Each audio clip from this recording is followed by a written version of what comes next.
Hello guys, welcome to my class. Today we're going to talk a little bit about experimental designs. Here's our agenda. I will have two videos for experimental design 1 for this video, and experimental design 2. In experimental design 1, we'll talk a little bit about internal validity and basic elements of experimental design, as well as a very basic type of experimentation, which is called between subject group designs. And in the second video of experimental design, we'll talk a little bit about a more complicated one, which is within subject design. And lastly, we'll talk about the threat to the internal validity before we wrapping up everything. So let's dive into our agenda today. Internal validity. Remember the term of validity? We talked a little bit about it in the weeks before. We discussed 3 different types of validity. The construct validity, which means the extent to which your measurement can capture whatever you want to measure. External validity, that means it's about basically generalizability of the results to different contexts, different people, and using different materials. And internal validity is the central focus of this week's topic. So what is internal validity? Well, it is defined as the degree to which a cause and effect relationship exists between an IV and an NDV. And remember the term confounding variable, right? Which means like any non-manipulated variables that can intervene with the IV's effects on the DVs. In other words, this is any variable that can alternatively explain the effect of IV on DV. If there is an existence of the confounding variable, it can harm the internal validity. This is because with a confounding variable, it is very hard for you to determine which one is responsible for the effect. Does the effect like explained by IVs totally, or confounding variable can also play a big part in it. So that's something you need to be very careful of.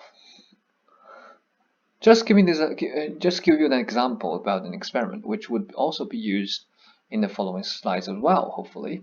So imagine you're running an experiment about running and positive emotion. Basically, your research question is, does running for 15 minutes can cause people to become happier compared to a control condition where people just sit there, didn't run at all? So in this study, the IV is whether you run or not, right? And DV would be the positive emotion, let's say happy. So what could be the confounding variables here? Well, let's look at the internal validity first. So you really want to make sure that it's running for 15 minutes, but not something else in your experiment that increases people's happiness. What could be other issues? Well, if you look at the gyms, for example, if the experiment really takes place at the gym and people running on a treadmill, and there might be some uncontrolled factors, such as the temperature of the gym. Well, when temperature goes up, people might feel differently compared to when the situation where temperature go down, right? According to your life experience, when people like sitting somewhere where it's hot, they might feel more energetic or vibrated or more anxious sometimes. So the temperature actually can lead to different types of feelings. So if you fail to control for the temperature in experiment, then there is a possibility that those temperatures can alternatively explain the effect of running on a treadmill on having more positive emotions. So that can be a very big issue. So you want to make sure that all the effect will come from the IV to the DV, rather than coming from other uncontrolled variables like temperature to the DV. On the other hand, maybe because it's not because of running, it's because of the sweat. Maybe when people would run, they have a lot of sweat, their body temperature will go up a little bit. Is that because of the body temperature that leads to more positive emotions rather than something else? Right? So this is something you want to be careful of. If you only have a control group where people just sit there, didn't run, they don't have the sweat, the body temperature didn't go up, and that could be an issue because you never know whether the temperature, body temperature, or the sweat can cause us more or less positive emotions. So all these things are included in the uncontrolled factors, and those can be potential confounding variables, which might be harmful to the internal validity because it might invalidate the causal relation between your IV running on the treadmill and the DV positive emotions. So from this very simple example, we would understand that it's important to control for some factors that are not central focus of the experiment. So what are the factors that are not central focus of the experiment? They are basically the IV and the DV. Without that, other variables are not centrally focused. You will probably want to control them. You'll hold constant of them to make sure you have equal comparison groups, which I will talk a little bit about later. So next, we're going to talk a little bit about experimental design. What are basic elements of an experiment design? What makes a steady and true experiment? So all true experiments should have at least one manipulated independent variable. That means manipulation. Basically, you need at least two groups to be compared against each other. That means if you're on an experiment, you're essentially conducting a study on group differences. Remember the two types of studies that we talked about before the midterm. We talked about study about relationships between different variables and compare group differences. So experiment designs are essentially to compare group differences.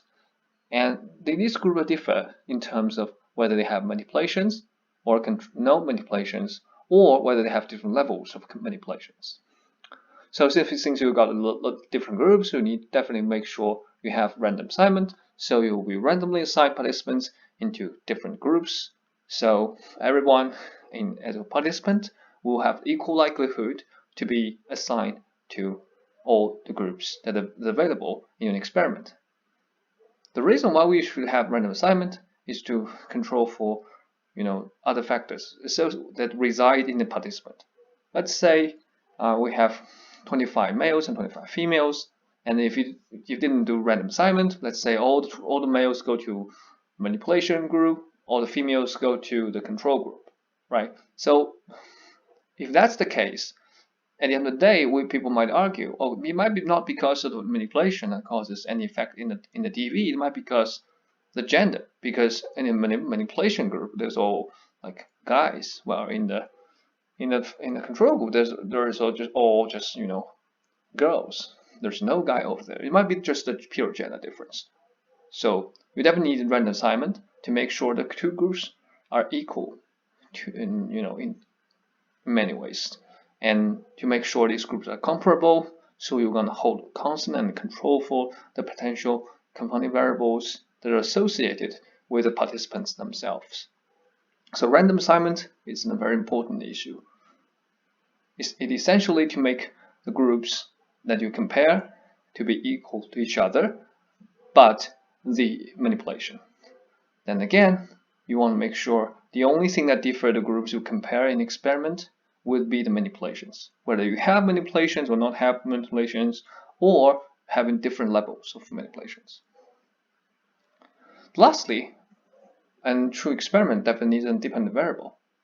Then that's very obvious, because if you only got like a manipulation, that's not a complete experiment at all, right? So lastly, you want to think about control for confounding variable, just like I emphasized at the beginning of this lecture, because confounding variable can have detrimental effects on the internal validity, which means the extent to which the experiment can establish the causal relation between IV and DV. If there is a confounding variables, then your experiment will be weakened in terms of the ability to detect the causal relations. So you definitely want to control for the confounding variables, and random assignment is a very, very good way to combat it. So taken together, a true experiment should have at least one manipulated IV/manipulation, a random assignment, as well as a DV. Next, we're going to talk a little about the basic design elements of the experiment. We'll talk a little bit about 4 elements, and because of variations of different experimental designs, you can have all of them, or you can just drop some of them. I will let you know just later. So don't worry about taking notes on this. So I'll go over each of the elements one by one. So first one, that is pretest. Pretests are whatever measures implemented before any manipulations take place. So it basically and mostly would be the measure of the dV, because people probably want to see, okay, what's going on before the manipulation take place. And let's say if you study running effects of running on positive motion, I want to see if running can really increase people's feeling of happiness. So why not just measure people's happiness before they run? And after the run, they just measure again, so we can compare the difference between the happiness before running and happiness after running. And pretest may vary in timing. That is, how much time in advance of treatment is this measured? A minute before the treatment or manipulation, or 5 minutes, or 5 days, or week, or month, or year before the manipulation. So that depends on the scope of your research, the resources you have. You have to make your own decisions. And also, some studies just do not have the pretest. And this is not a requirement. You can have it, or you can opt it out. And the treatment is the second element that's very basic to the experimental designs. Treatment is sort of very interesting term, because it seems to be like, it reminds you of a psychotherapy or different types of medicines in terms of medicine research. And I have to admit that the term treatment actually comes from other disciplines rather than psychology, because experimental studies were not invented by the psychologists, because psychology is a field that is sort of late to the scientific community. Because we're just trying to remind you, Wilhelm Wundt established the first psychological experiment in Leipzig University towards the end of the 19th century. Compared to the chemistry, physics, and the other disciplines in the scientific community, psychology has a relatively short history of its scientific endeavor. So, in this case, all those terms like treatments are actually borrowed from other disciplines, and treatment is sort of used interchangeably with manipulations, interventions, depending on what kind of study you are doing, right? But to talk about the basic elements of experimental design, we tend to use the word treatment. But I want you to understand this is something psychologists borrowed from other disciplines, so we keep it, but it actually refers to as the manipulated IV, and more specifically, the treatments can be either an intervention or experimental manipulation, depending on what your study is about. And also that any treatment can be a single treatment, or it can have multiple levels. The next element I'm going to talk a little bit about is control group. Control groups are groups against which a treatment impact is assessed. Basically, you want to see, okay, what will happen if this group has no treatment or other levels of treatment, so we can compare group differences. This group does not receive any treatment, or it can actually receive different level of treatment, but this is also not kind of required. You can do without treatment, do without control group, but what would that be like? In the next experimental video, Experimentals Design 2, I will talk a little bit about the within subject group design, which essentially does not have any control group. Lastly, the post-test. Post-test are whatever the measures implemented after the treatment is conducted. Basically, it's a measure of the dV again. It could be compared to the pretest as well.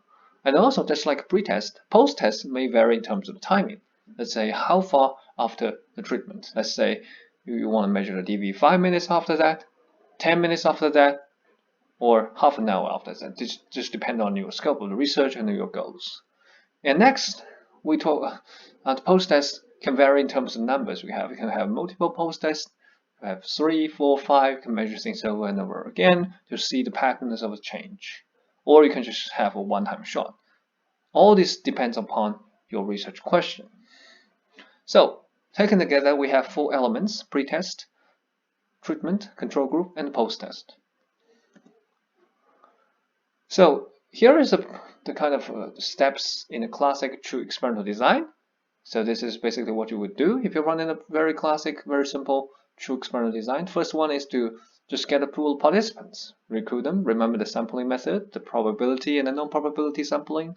You can have a convenient sample, which is non-probability. You can also have a random sampling or stratified sampling, which are more probabilistic.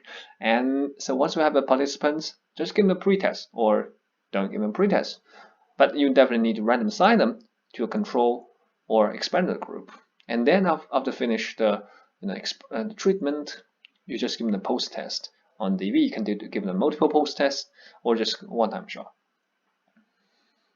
So this is the basic of experimental designs. Next, we're going to talk a little bit about the types of designs.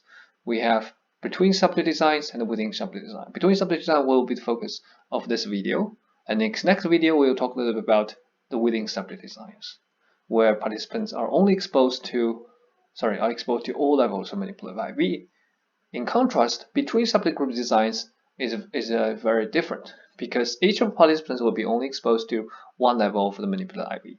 So let's go back again to the example of the experiment on running and positive emotions. So the IV is running, right? So you can have participants run for 15 minutes. So or you can have participants just sit there like doing nothing. So in the between subject group design, in the control group, participants will do with nothing, right? Experimental group, people will run, and all the participants will be assigned to either running or not running randomly. In the within subject group, however, we won't do that sort of like random assignment. Everybody would just run, and as well as just sit there. So this is basically how within subject design goes. You have participants run, let's say for 15 minutes, and measure their happiness, and have them rest for a little bit, and have them doing nothing for 15 minutes, and then measure their happiness again.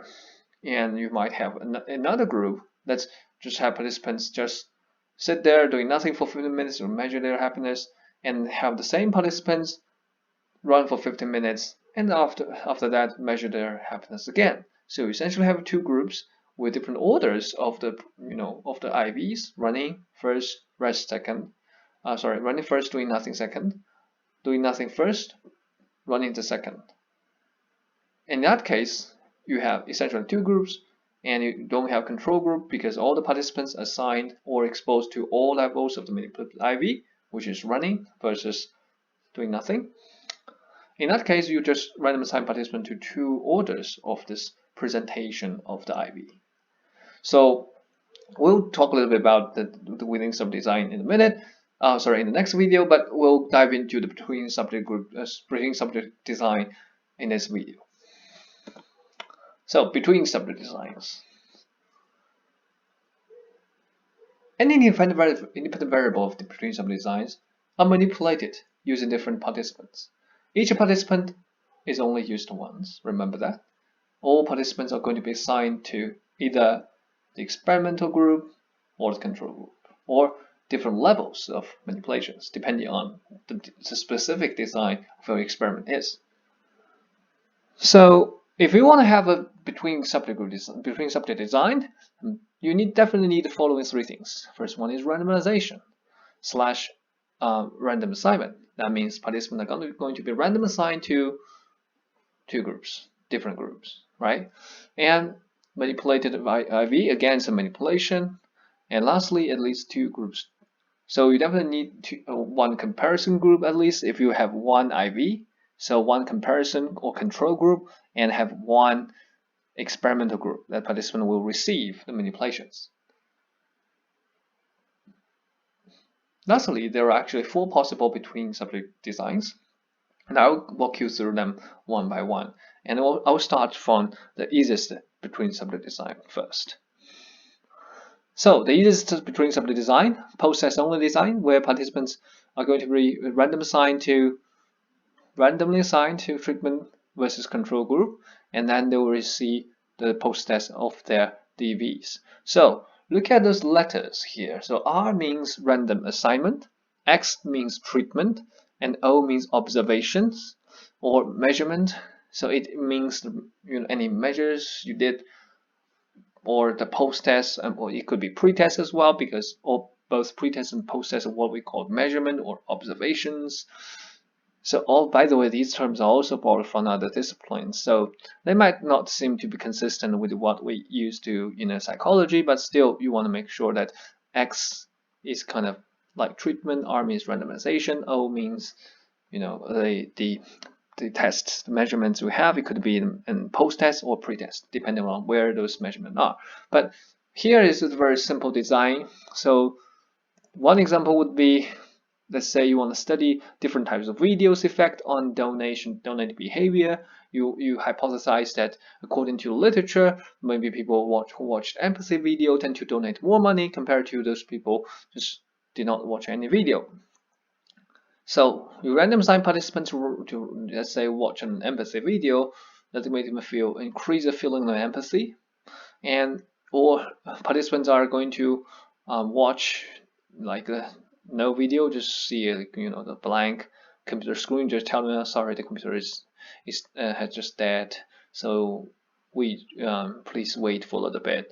And after that, you just have participants indicate to what extent you would like to donate some money to charities to measure their donating behavior.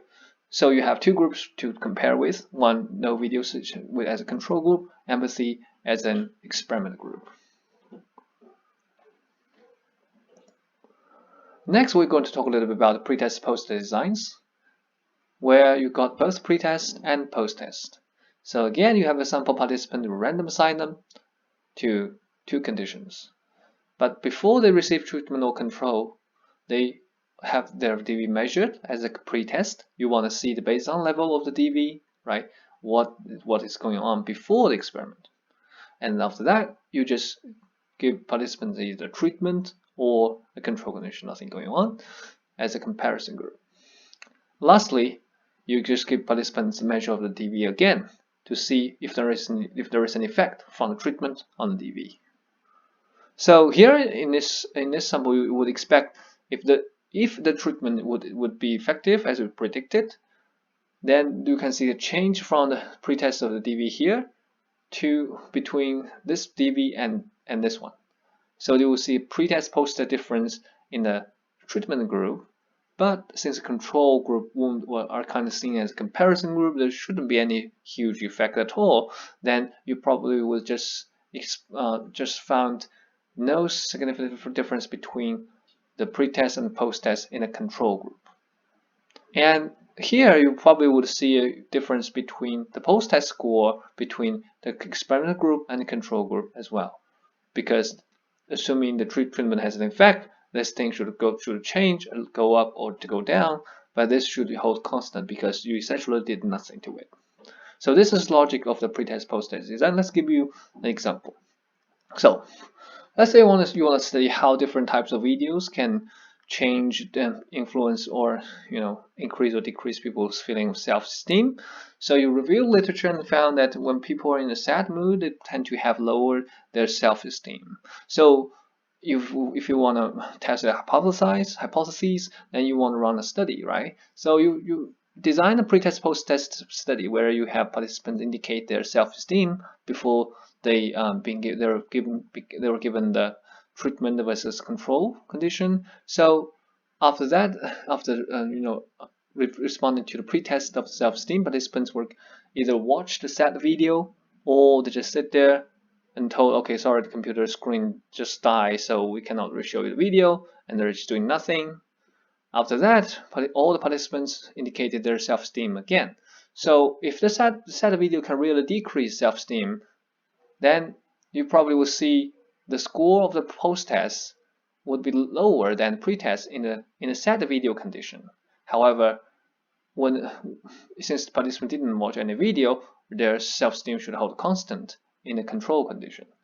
And again, if the set video really make a difference, you will probably see the self-esteem here in a treatment group where participants watch the set videos will be lower than the self-esteem score in the control group, because participants didn't watch any video. Their self-esteem should be constant at the beginning of the experiment. So this is what you would expect for the between subject designs, and this is the full designs with both pretest and post-test. However, having a pretest might not always be a good thing, because there's an issue called pretest sensitization. It basically means the fact that taking the pretest can actually change the effect of treatment, because the pretest actually make people sort of prime people or prepare people for the experiment, and so they might have mentally readiness to do about the experiment. They might be alright. Oh, you gave me the measure of self-esteem, right? So probably the study is about self-esteem. And also, since I already take the measure at the beginning of the experiment and in the pretest poster design, I will also take the same measure at the end of the experiment. So what if I just kind of know how to respond to all these questions, and what if I just respond in the same way as I did before to sound more consistent as a participant?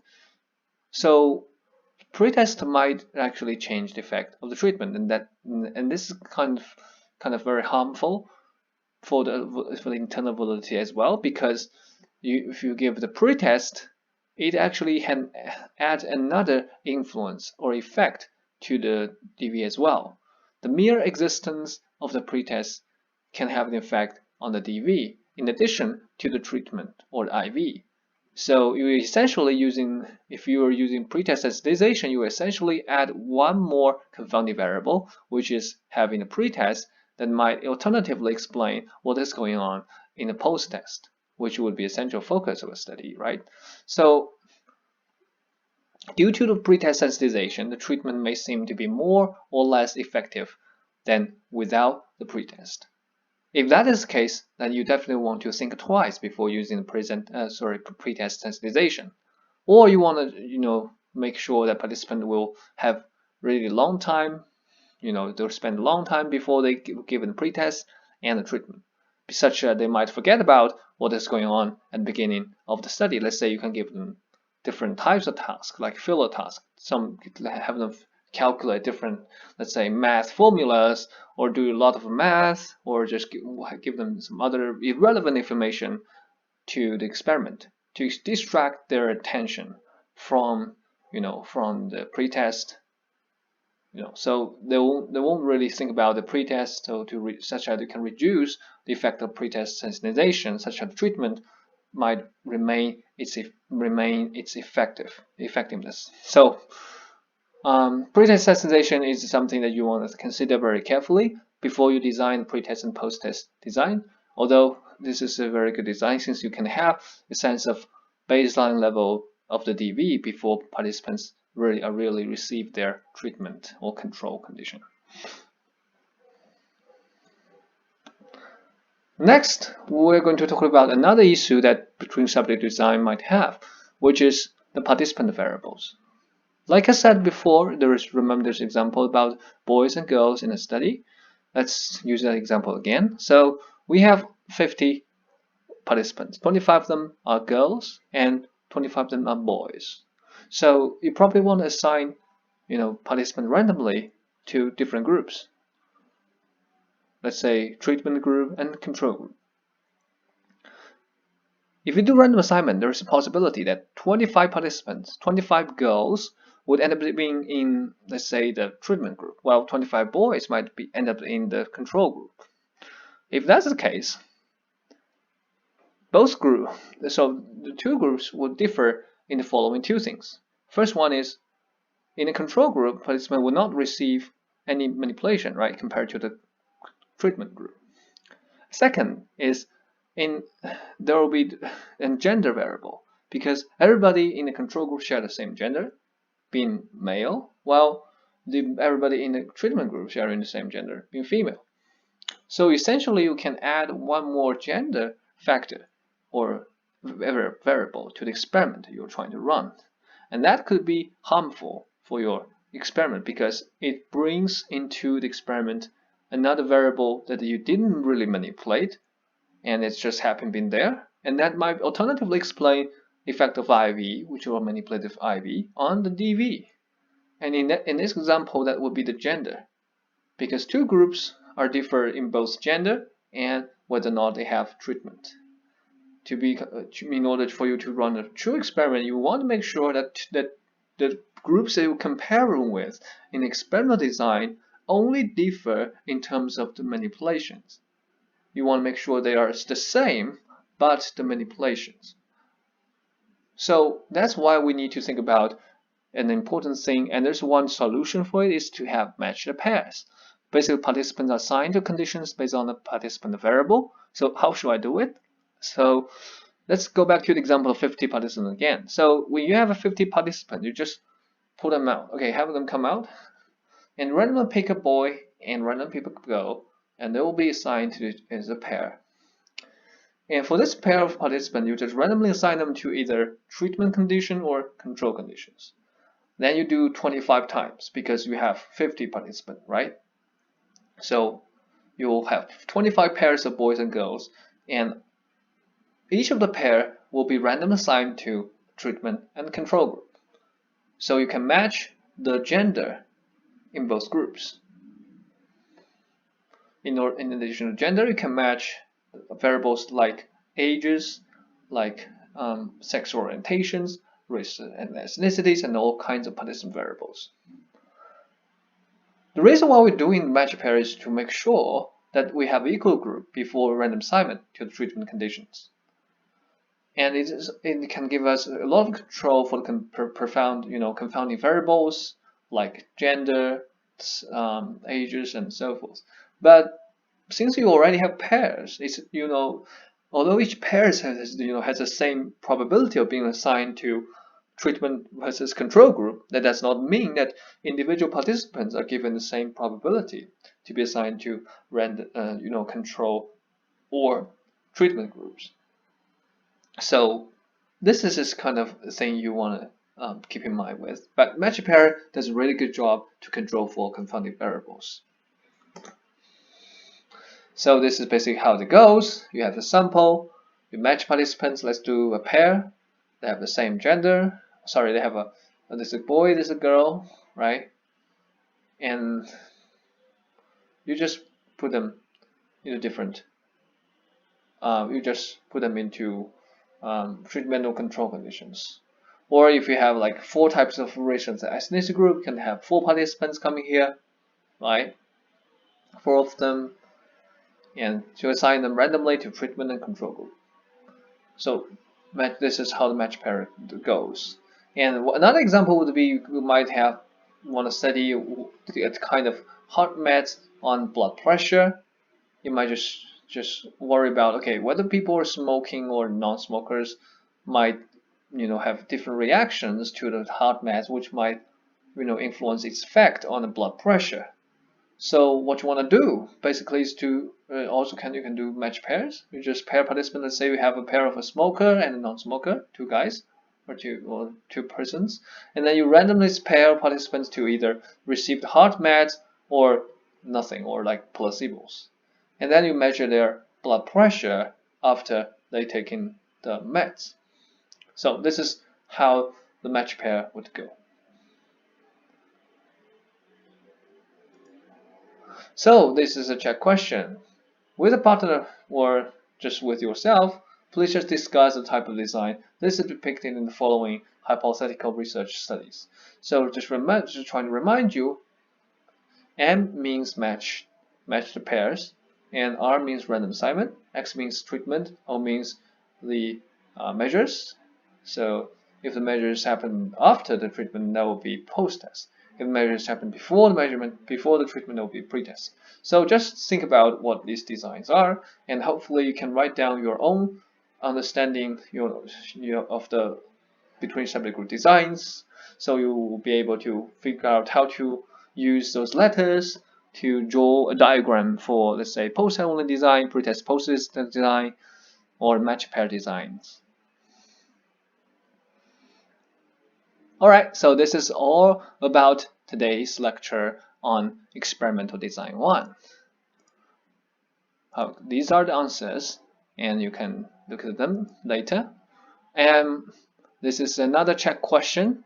Please take your time to think about it. I will also show you all the answers to this question. Please access this PowerPoint on Canvas, which is available at the file section. So, I will see you in the next video. If you have any questions, just let me know. Thank you. You have a good one.